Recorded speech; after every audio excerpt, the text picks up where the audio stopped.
Hey guys, Thunderset here, showing you an exciting new deck that finally fully utilizes Mass Tribute, fully exploits it, you could say. We're going full throttle. This deck would not work whatsoever without an abusable Mass Tribute. This combo doesn't make sense without Mass Tribute, so we finally got there. We have a deck that revolves around abusing it. It uses two currently relevant archetypes in Subterror and Dinos. So how do Dinos abuse Mass Tribute? Well, it's a normal monster, so it'll serve as a token for your Survival's End. And that'll summon you a Dino, and that'll give you one destruction. Now, you know how it works with Nemesis Warrior and Umastrix.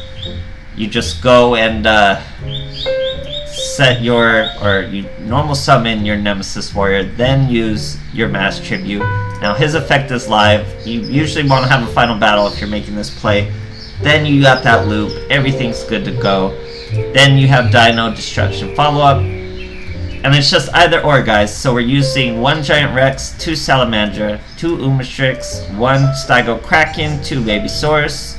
Then we start with the copies of 3. We get 3 Nemesis Warrior because we really want him, 3 Final Battle, 3 Survival End, and 3 Paleozoic Morella. So it's all about Mass Tribute. So you look at your hand, what do you have more of? If you have more Dinos, then you're going to do the Dino play. If you have more Subterror, you're going to do the Subterror play. And you even it out by returning the odd man out from your hand to the deck to fuel your Mass Tribute. So let's say we have a Babysaurus, a Morilla, a Survival's End, and a Nemesis Warrior. We don't want to do the Subterror stuff.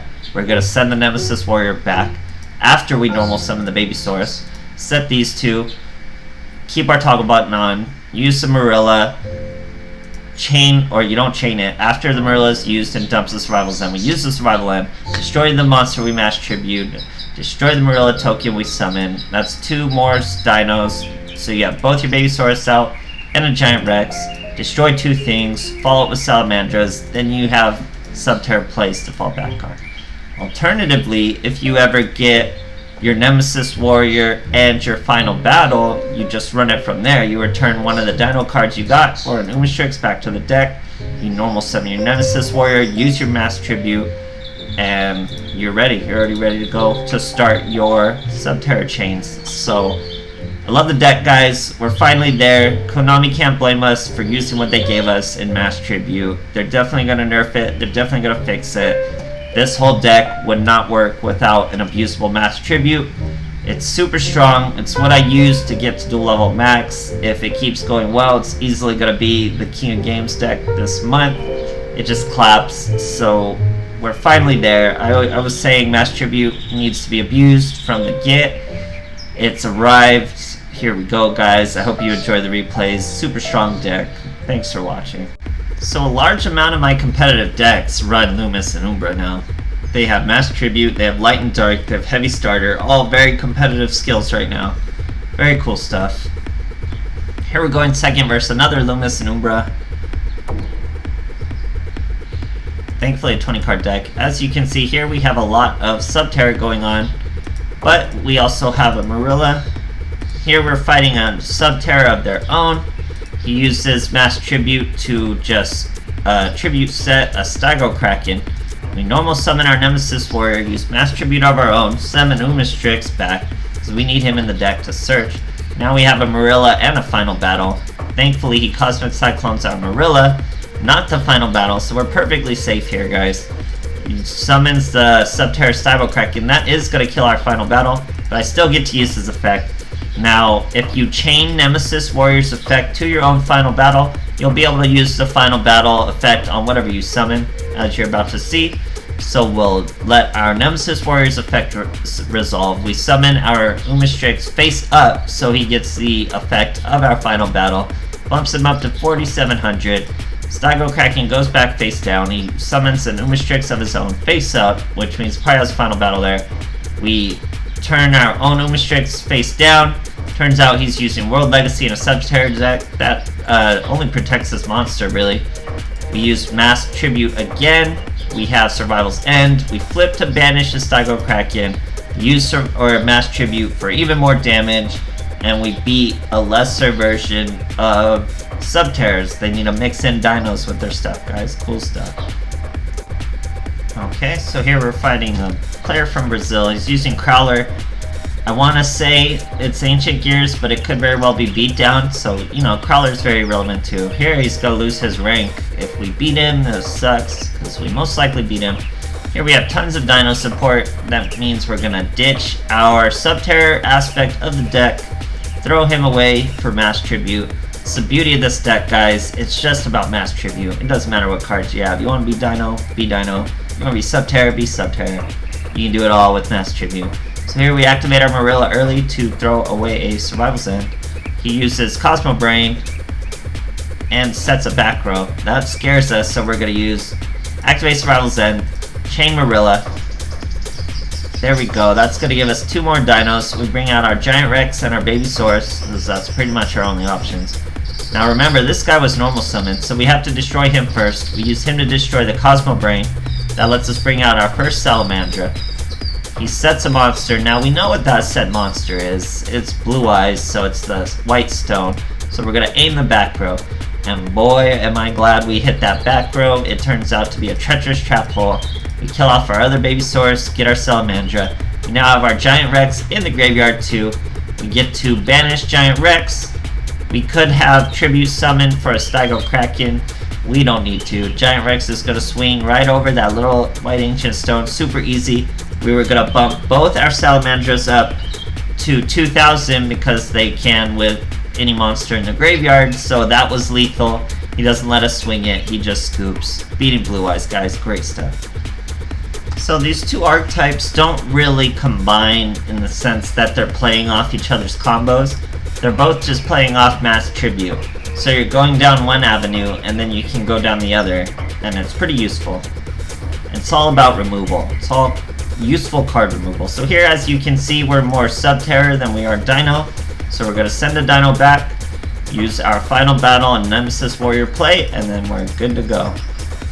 So this guy's using some sort of beatdown, I'm sure. He summons the Snipe Hunter. As soon as he's summoned, we chain our Nemesis Warrior's effect, sends the Umatrix to the grave, summon him in face down position, flip him up in face-up position, uses Banish, that activates our Nemesis Warrior. This is the whole basic 2-card combo.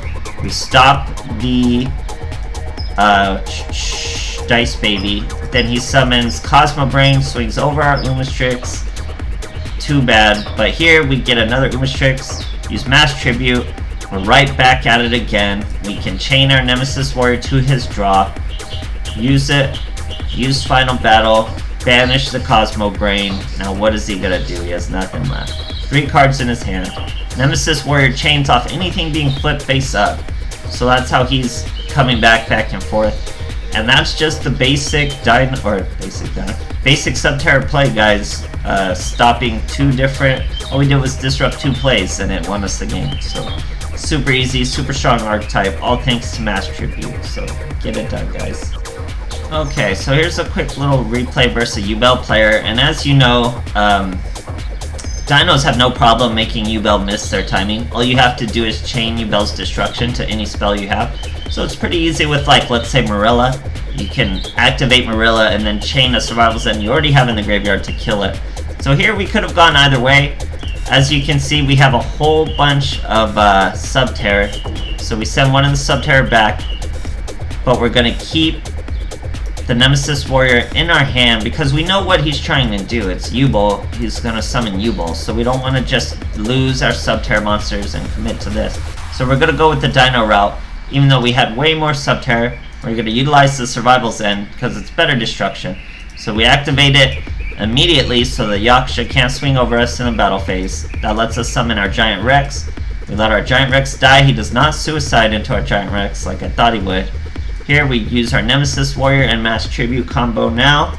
Now we still have Final Battle and Nemesis Warrior Mass Tribute combo, so we're just fine.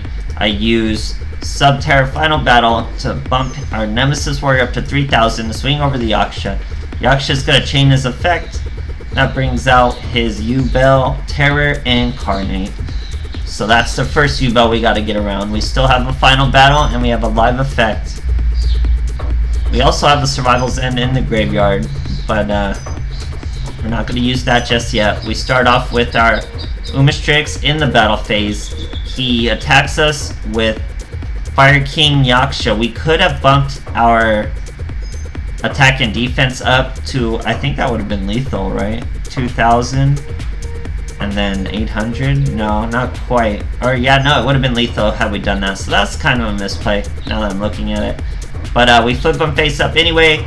That's going to give us 1 banish. We're going to summon our Nemesis Warrior and then reset him face down and banish the new Duel he was about to play. So he scooped early. We didn't exactly have lethal, but we had pretty close to lethal because we were going to get 2 banishes off that turn and stop the U-Bells. So we stopped the U-Bell even without the full Dino combo, guys.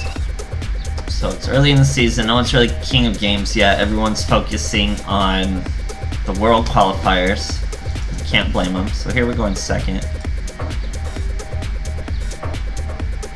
It's not an Exodia deck, thankfully.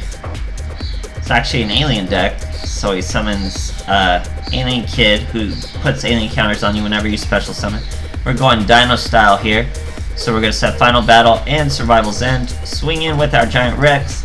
He gets killed by an A-Cell recombination. So thankfully we have our Survival's End and our Grand Tiki serving as a token for us. He's using ties that bind aliens. We're going to use our Survival's End, destroy our Mass Beast, bring out a Baby Source. That Alien Kid puts a counter on him because he's special summoned, but we're going to kill the Alien Kid with the Survival's End anyway. That brings out a Baby Source to protect our life points from this Alien Warrior. He chooses not to kill the Baby Source, which is not a smart play. We normal summon our Nemesis Warrior, return our Stygo Kraken to the deck, Mass Tribute. Now we're going to be able to swing over him with Nemesis Warrior using Final Battle to go to 3,000. Then we would have hit him for 1,500 with the Mass Tribute. Then we would have hit him for 500 with the Baby Source. It would not have been lethal, but it would have been very close. We would have like 800 life points left.